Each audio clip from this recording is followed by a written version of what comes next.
Welcome back, Vox here. What you're seeing is a custom nation run where I completed a one-tag world conquest on May 16th, 1453. Through min-maxing the custom nation rules and forming multiple tags to spread from the Atlantic to the Pacific, I will conquer all the world in less than 9 years, just before the historic fall of Constantinople. I'll explain in detail the custom nation creation and theory crafting around it. In the start of the campaign, I'll show you the multiple tags I formed and other setup required to get ready for total war. Once I start declaring every month, it becomes more straightforward. I'll show you the yearly progress and moments of interest from the campaign. For full disclosure, I did not use any custom nation related exploits. Creating the custom nation was done straight up, given the rules of the nation designer. The main reason for this is that exploits around custom nation creation are so powerful that you could effectively conquer at least the old world and maybe all of it upon game start. And then what's the point? However, when it came to actually playing the campaign, all the usual junk, exploits, bugs, and other shenanigans you see in a world conquest speedrun are on the table. If you don't like that and you feel like I'm cheating scum, despite being upfront about everything, I'll happily refer you to a proctologist so you can remove the stick from your ass. For what it's worth, I certainly consider this run in a different category than the World Conquest speedrun record, or any other campaign that starts with a vanilla base game. If you find this entertaining or interesting, I would appreciate a subscribe.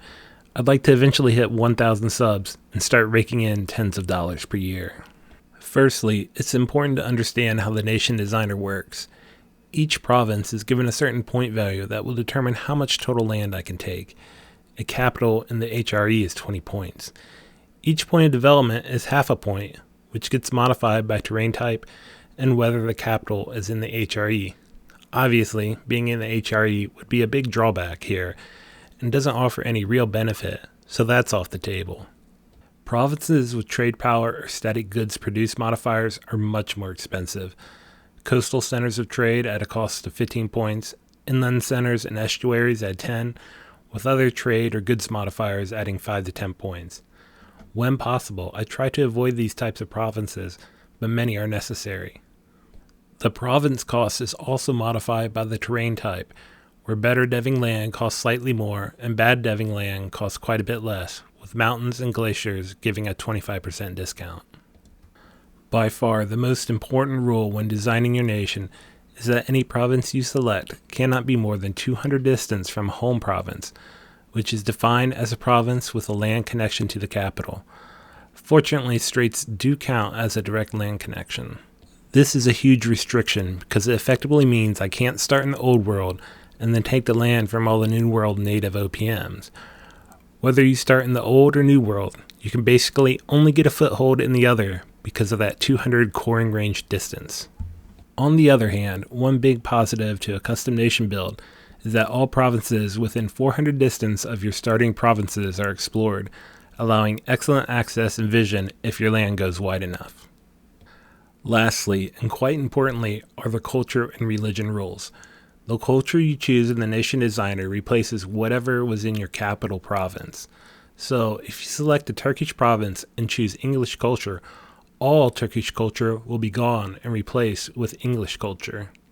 However, the religion you choose becomes the province religion for every province you own. Thus, there's no way to have any starting land that is of a different religion. When normal, well-adjusted people think of doing a custom nation run, they spend a lot of time theorizing what the most powerful selection is amongst the many options, or maybe they are trying to max out a specific niche for a focused run. However, we'll have none of that fun here. I fill my custom nation ideas with the worst possible ideas. These include cannot declare war, cannot build buildings, cannot send merchants, cannot build over the force limit, cannot establish colonies, cannot send missionaries, and rounding off with plus 20% estate influence. The reason for this is all these bad ideas increase the amount of points available I can spend on other things, like taking land. Since they're all admin ideas, I get a 100% cost increase for them all being the same idea type, which becomes a bonus for me because it doubles how many unused points I gain from these terrible ideas. But hey, it's not all bad. For my traditions, I give myself a whopping 5% CCR and 10% GovCap increase, as those cost 0 points and I can't avoid having them be active. This takes me down to over negative 900 points used. As you can guess, I will go most of the run without using any more than 2 ideas. For my ruler, since Monarch power is pretty cheap, I make him a full 666.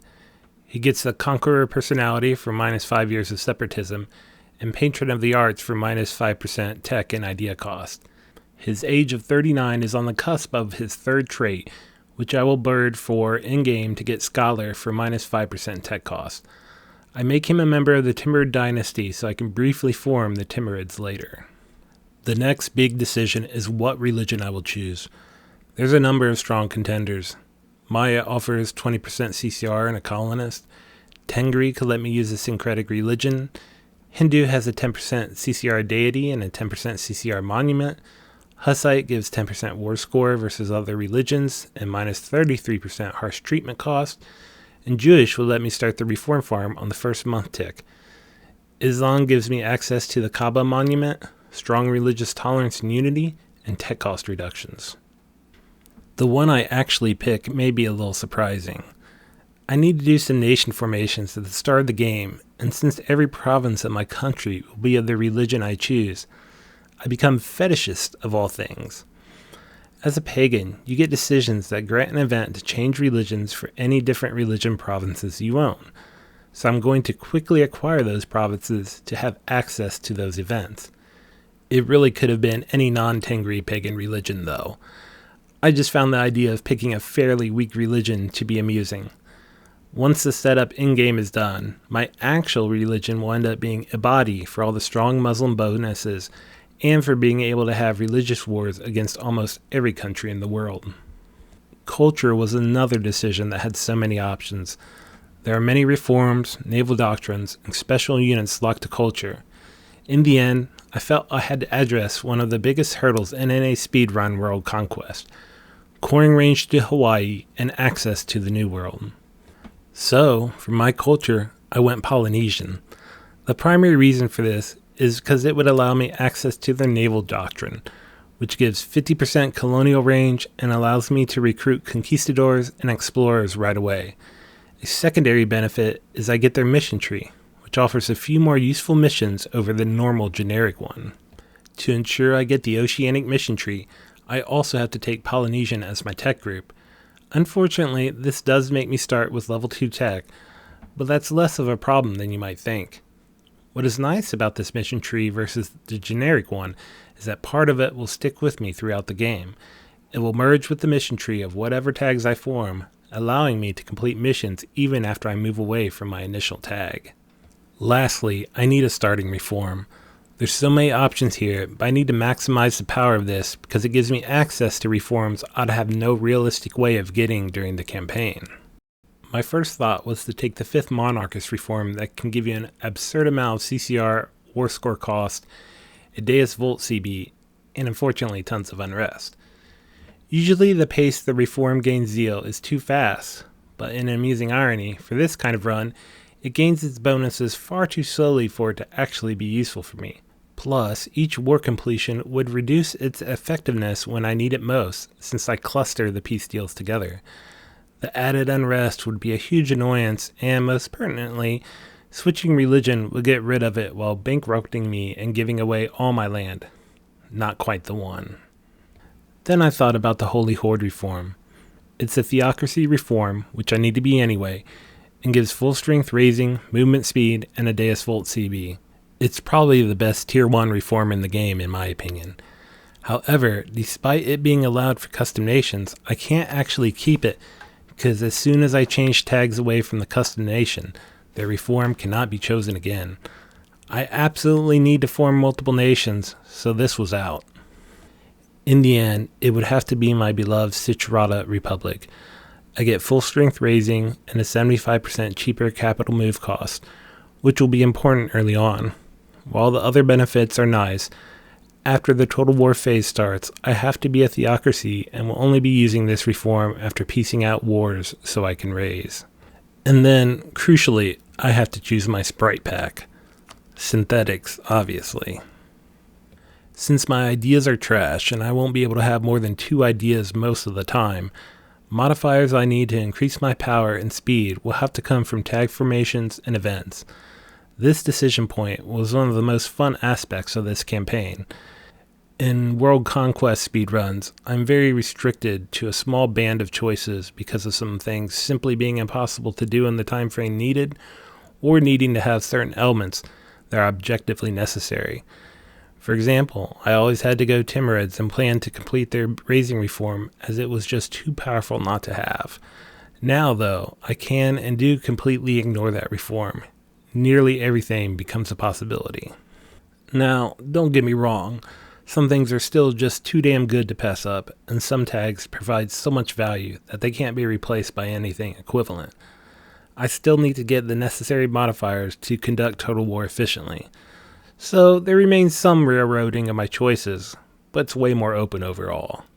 When it comes to this kind of fast conquest, there's only a few elements that truly matter.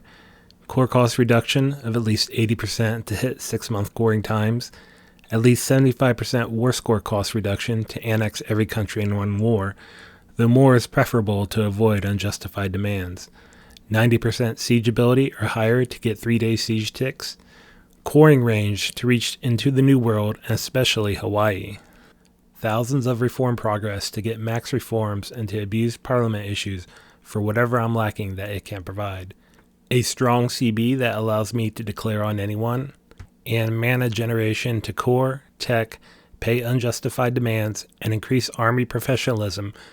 Raising is the only viable solution for that.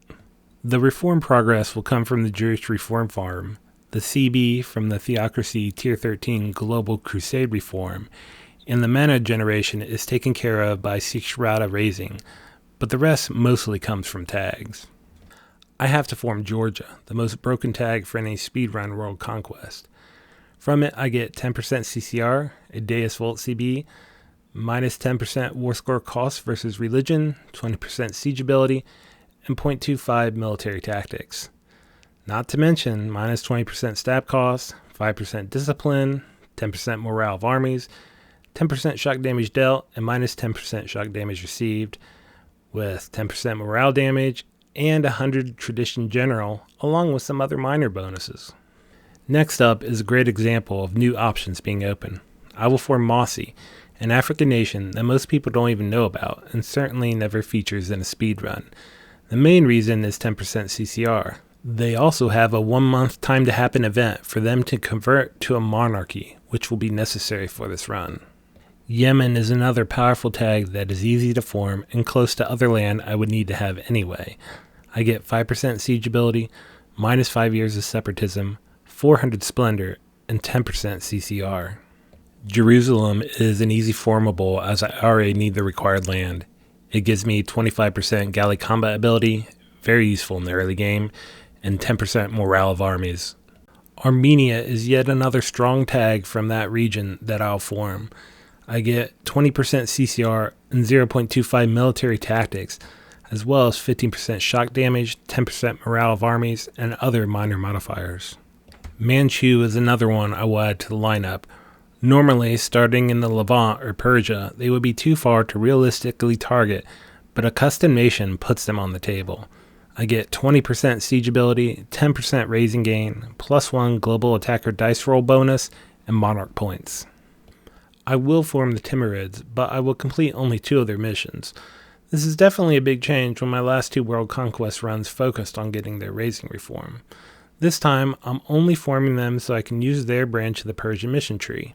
That Persian mission branch allows the decision that gives me 10% province war score cost and 10% CCR. That was the main motivation in picking Persia for my final tag formation.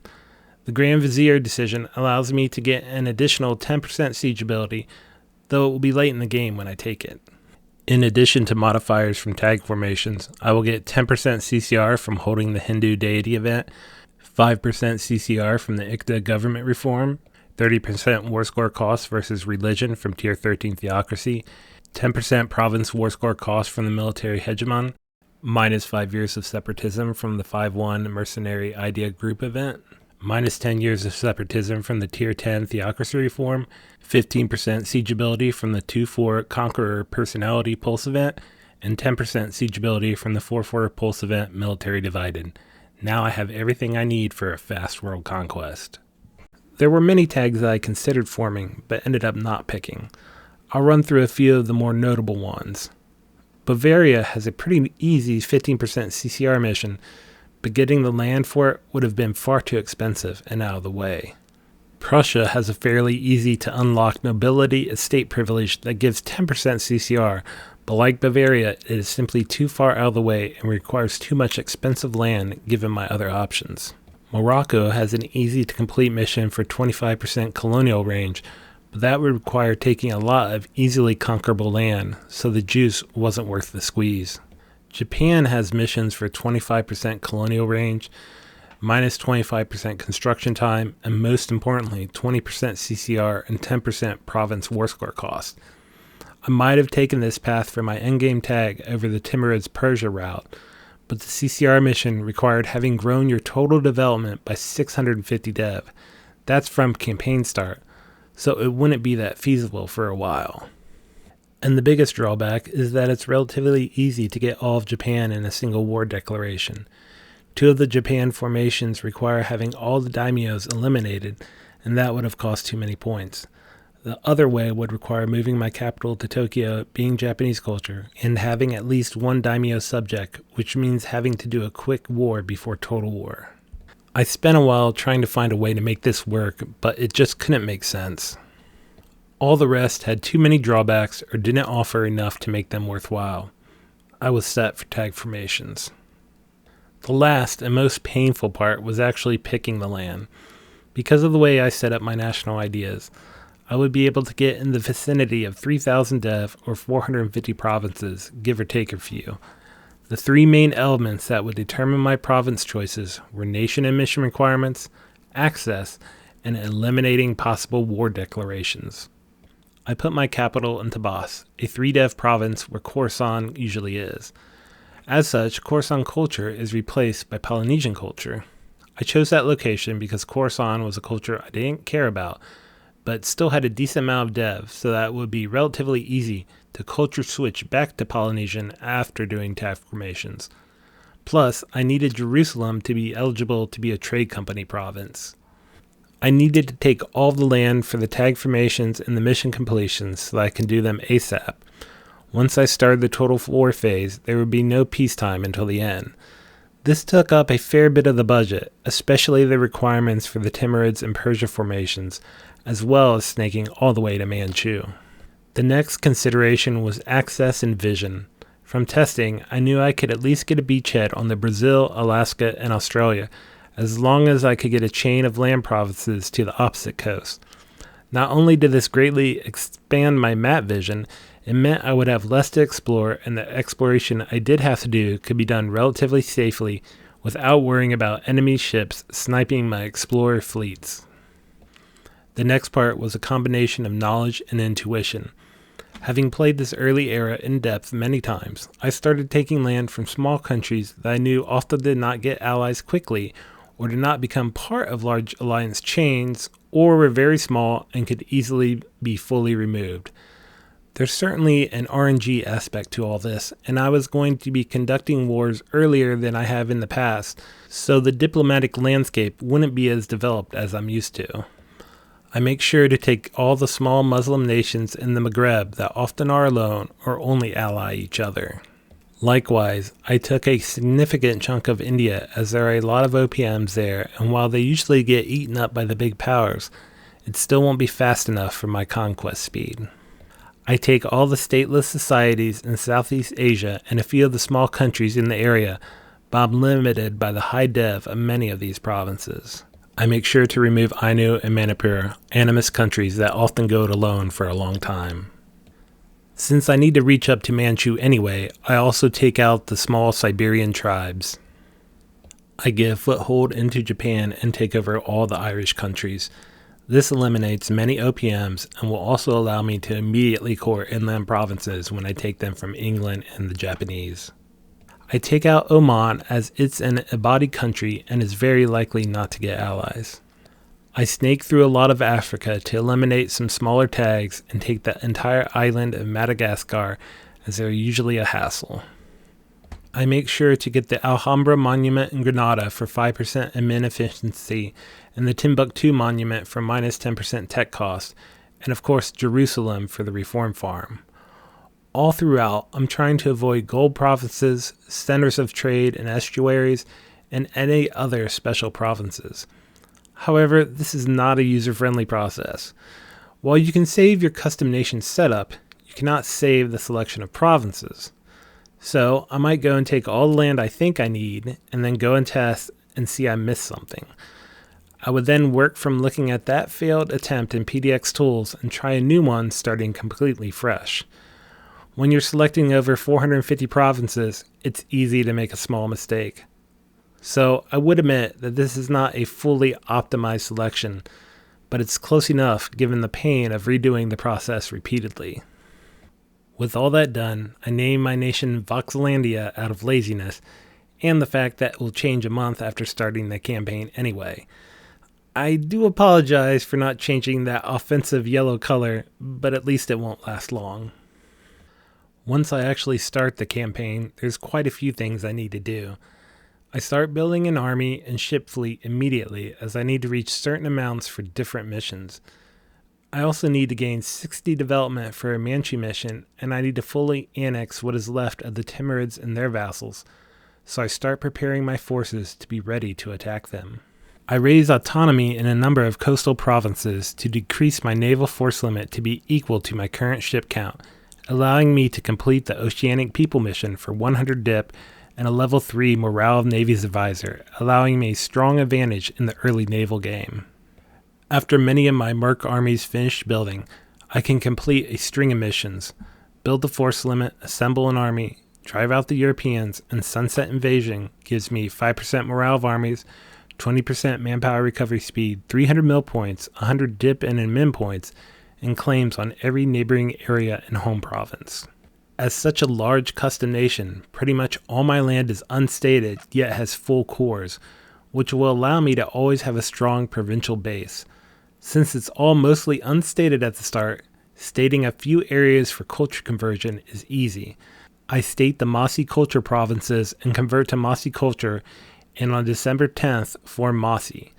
I complete the available missions and get the 10% CCR as well as 50 of each type of mana. This allows me enough points to take Miltech 3, bringing me even to the civilized world. I threaten war on various countries to gain land to reach the development threshold for the eventual Manchu mission. I take Muscat from Hormuz, Messina from Aragon, Dimbaya from Ethiopia, Tehran from Ajam, and Upper Doab from Delhi. Not only does this help with that mission, but I can also raise these provinces to get monarch points. Additionally, I now have access to the various pagan conversion decisions that allow me to switch to religions which are in those provinces. On December 14th, I bird for the Mossi Confederation event, which allows me to convert to a monarchy, and I hold it for later. I complete the Gain Mana mission from the Oceanic Mission Tree. That gives me an extra 100 reform progress. I pop the religious conversion events for Islam, Hindu, Judaism, and Christianity and hold them. I make Jerusalem into my only trade company province and build a settlements trade company investment. I then culture convert to Nepalese and form Nepal on December 27th. I am then able to once again pop the religious conversion events now that I'm a different tag, giving me duplicate versions. I then convert to Judaism and form Nepal because their 2-4 Pulse event date for trade company investment events falls on December 28th. I bird that date repeatedly until I get the Missionaries Arrive in Jerusalem event, which allows me to instantly convert Jerusalem to Jewish. I culture convert to Yemeni and form Yemen. I then immediately form Israel so that the first Yemeni mission reward switches to 5% siege ability. I finish the rest of the missions. I threaten war on Major Bari to get Massawa, a Coptic province. Now, when I reload, my Christianity conversion events will go from only offering a Catholic conversion to offering both a Catholic and Coptic conversion. On December 28th, I also switched to Hindu and take the Brahmin's choice of personal deity estate privilege to give me a decision to change deities. I pop the event and hold it. Now's the time to start the Jewish Reform Farm. It's funny how mainstream this has become. I just saw a Florida stream doing this with Six Rada, no less. Anyway, I switched back to being Jewish thanks to a conversion event.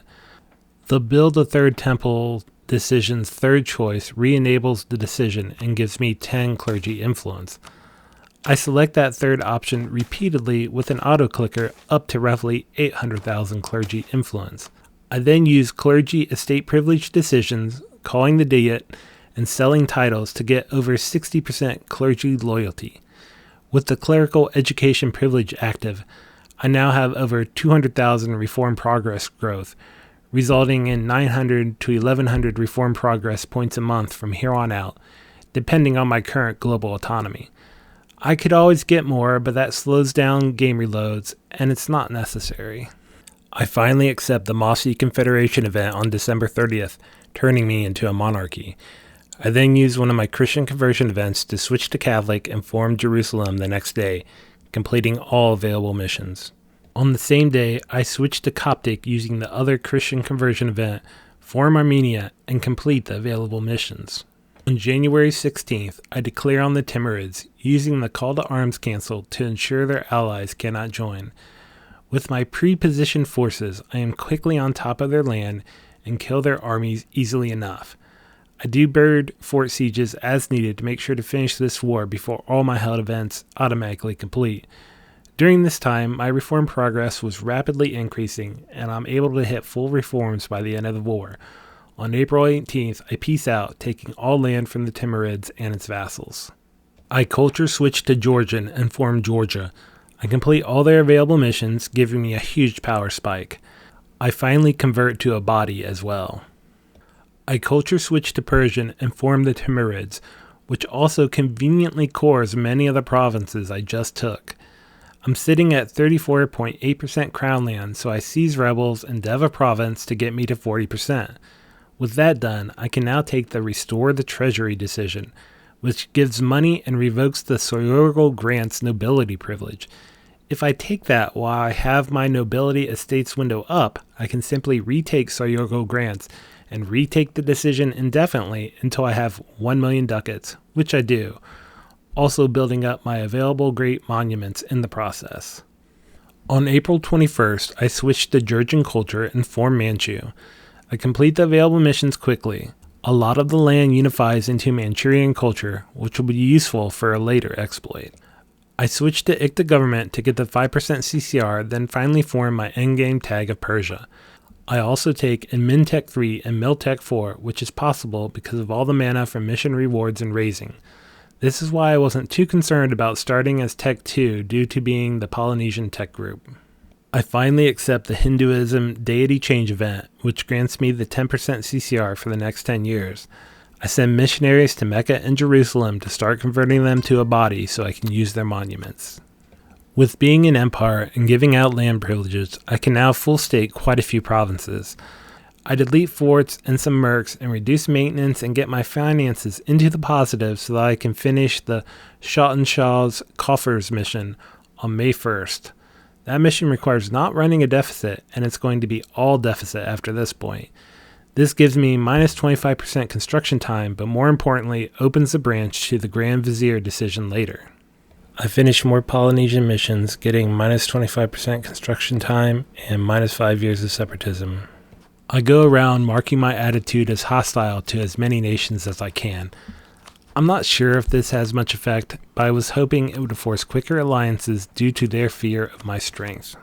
On May 2nd, I switched back to being Sixrata temporarily because of the minus 75% move capital cost.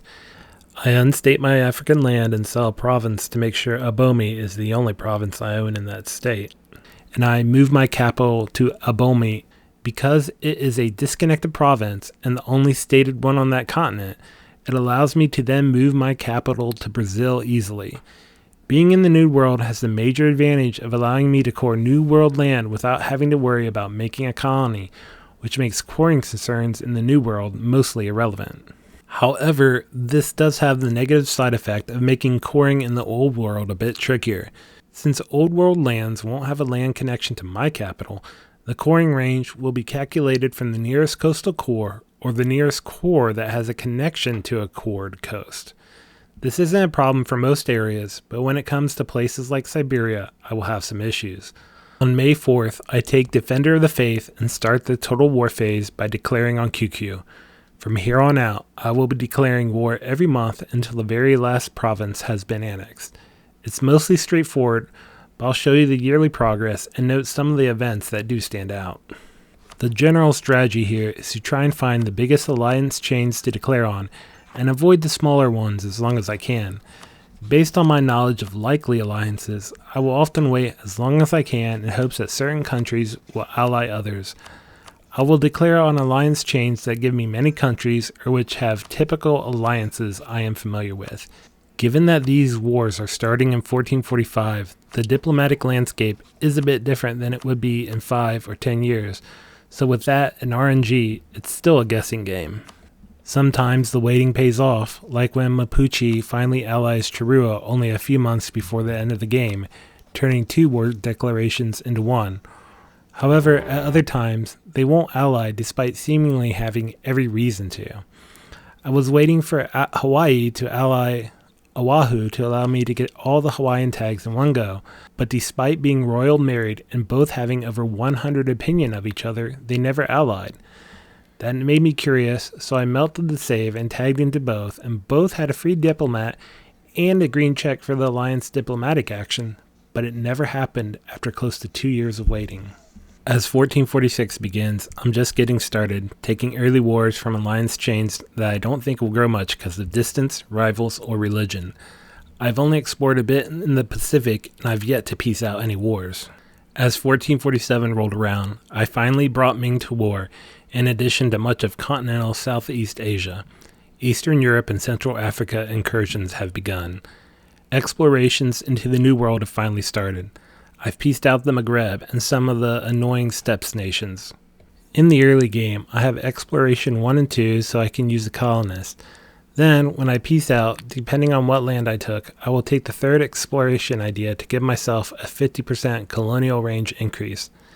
Here you can see an example with Uzbek where the coring range from exploration 3 helps me to get some more provinces, but I can't core them all because I'm limited due to my capital not having a land connection to those provinces. After that is done, I have to abandon the idea group so I can declare wars again. As usual, the Japanese daimyos are in near constant war. If everyone is at peace, I can declare on Ashikaga and every daimyo will join the war. If any of them are at war, though, then the defender countries will not join the Ashikaga war. In late 1447, I finally see a state where there's only one daimyo war, and Hasakawa is winning against the 2 daimyos it declared on. I can declare an Ashikaga and bring in all the other daimyos except the 2 that will end up being annexed. I do bird the siege ticks to hasten and ensure their fate. At the start of 1448, I've expanded my wars in Eastern Europe, Africa, and the Levant, and found an opening to declare on France. The daimyos finally cooperated, so Japanese and Korean wars are underway. Exploration of the coast has gotten deeper in, and I've declared on Australian tribes. Most of the steppes are owned, along with more of India. Tirona is another country I had to keep an eye on. Its starting location is great, as conquering it and putting a colonist to the south will allow me to take Mushka land. However, in the early to mid 1450s, they do often migrate east, which would create a 2-province gap so that there would be no way to quickly get a land connection to Mushka and take their land. I take them out in 1448 to avoid that happening. Here's something you don't see every day. I fully occupy Sweden without being in a war with them. This is because I originally declared on Denmark when Sweden was a PU. During that war, Sweden declared its independence, creating a forced truce with me. While they were still fighting that war, I declared on one of their allies, bringing them back into war with me, where I then took control of their land. However, owing to them being fully occupied, they decided to peace out their independence war and once again were a PU of Denmark. again forcing me into a truce with Sweden. I guess the game wasn't smart enough to take away my control at that point. This level of personal union buggery made me think I was playing EU5 for a moment. This was annoying mostly because it would be another war declaration that shouldn't be needed. Fortunately, I noticed it only a few days after they peaced out with Denmark, so I was able to go back and reload a prior save and separate piece them out. As 1449 begins, I finally started wars against the Mesoamericans and North American tribes. My European wars expanded around the Mediterranean, and now most of Africa is under siege. I've not pieced out much in a while, as I am waiting to stockpile provinces to raise for a later tech up. For Tech 6 and Tech 7, I use Manchu banners to artificially increase my mana cap. Corruption increases all power costs, and recruiting a banner unit increases corruption by 0.1 at the base level and 0.04 if you've completed a certain mission. I switch to Manchu culture and full state all Manchu culture provinces I can, and take the T5 reform for more banner units so that I can recruit as many as necessary. I recruit, delete, then repeat until I get the amount of corruption that I want. I take the burger privilege control monetary policy to get an easy plus 5% all power cost that I can easily revoke. Not embracing Renaissance also increases the mana cap. Eventually, the all power cost increase from corruption outpaces reduction and your mana limit goes up. I would test beforehand in a melded save to see how high a mana cap I needed and thus not have to needlessly raise corruption. I then use either parliament issues to get mana or get mana from raising to hit my cap. Now that I've reached my cap, I still don't have enough to take the tech because all that corruption naturally raised the cost of the tech as well. That's where I use the excessive reform progress to repeatedly take issues that reduce corruption by 0.5 points. It's a tedious process, but you're almost guaranteed to get the issue until you get down under 8% corruption. While you're doing this, your cap matches whatever mana you already have, ensuring that when you get to near zero corruption, the cost of tech will finally be less than the mana you have.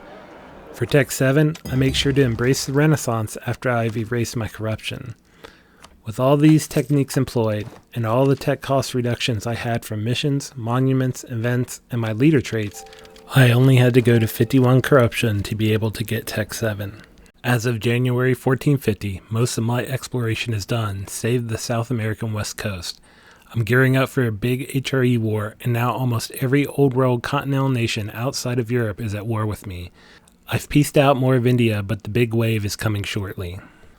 I wait to declare the mega war on the HRE and their allies until the latter part of the campaign to ensure I will have naval superiority against the large coastal nations.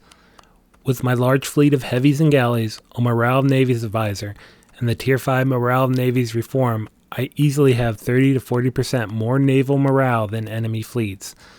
I get 81 countries in this declaration, including the big powers of England, Castile, Portugal, Austria, and Bohemia. I want to share some battles from 1450 after I finish Tech 7, where I'm taking on some of the typically strong HRE countries. The tech advancements and mission rewards turn the HRE into armies worse than what natives would normally be in a campaign. At the start of the Total War phase, the military tactics from Georgia and Armenia missions and being Tech 4 gave me double the tactics of my enemies. Once I reach Tech 7, I'm nearly quadruple the tactics of my opponent, plus I have near double morale of armies. It's a slaughter by any measure. I'm unbeatable as long as I don't run into any 10-to-1 instant stack wipe scenarios. Inside the dense fortress web of the HRE, many losing battles by my enemy result in them being stopped by a conquered fort, leading to a large and instant stack wipe. Finally, as 1451 starts, I've taken a huge jump in own land, with almost all of Asia under my dominion. Western Africa and the Horn of Africa are also owned except for Ethiopia and friends. The HRE mega war is well underway with almost everyone in Western Europe in it. More natives were declared on, and I pieced out a select few Mesoamericans and other natives to get cored footholds. Gomar is also a bit of an annoyance in these speed runs. It almost always finds itself a vassal of another country, meaning you can't use Annex Migratory Tribe on it to eliminate it, since it can't be separate pieced. If you just take the province and its overlord provinces, it migrates to a new province. So what I did was take Hustek and Chichimeca and then send colonists to encircle it. Now when I select its provinces in the peace deal, it has nowhere to migrate to and is eliminated. In Central Africa, I have to peace out such that I can core just enough land to then send colonists to form land connections to the Congo and Great Lakes regions. Once I'm able to do that, I can piece them all out and core instantly. Otherwise, I run the risk of carrying a lot of overextension and causing unnecessary rebels. In 1452, the giant powers of Europe are now dead and their land owned by Persia. Only the heart of the HRE stands, but they're mostly all sieged down. I finally got my land connections done in Africa and pieced out everyone on the continent. Central America is fully taken over, making coring range in the New World a non-issue. At long last, I've explored the west coast of South America. As 1453 dawns, while many wars are ongoing, it's all about to wind down soon. All the tribes are at war, and my armies have crisscrossed the land to take them out. The island countries in Southeast Asia have at last been declared on. Only a few stragglers remain. When it comes to piecing out North American natives, it's worth it to look at their reforms. If they don't have the Tier 3 settled down reform, you have to use Annex Migratory Tribe to eliminate them. If you just take the province, they will simply migrate. However, if they do have the settle down reform, you can take their provinces like any normal country and they will cease to exist. This helps to eliminate a lot of needless diplomat usage. Here on May 16th, 1453, I finally piece out my last country, ending a total war phase that was almost exactly 8 years long and ending the campaign less than 9 years from game start. I was really happy with this run. Early on, looking at how many alliance chains were small or the number of countries that had no alliances at all, I was worried that the total war phase might take 9 or 10 years. Fortunately, some of those alliances started to flush out, and due to all the countries I eliminated from the start, the total war phase was a very comfortable 8 years. Now having done all this, there's almost no changes I would do to the actual campaign gameplay itself. However, I do wish I had taken Pate, an Abadi nation that I should have known would not ally anyone, and gone into the OPMs in the African Great Lakes region. In general, I could have optimized my land choices a bit more, but I don't know that it would have made a significant difference. I'd be curious to see someone else try a custom nation speedrun like this to see what differences they might come up with.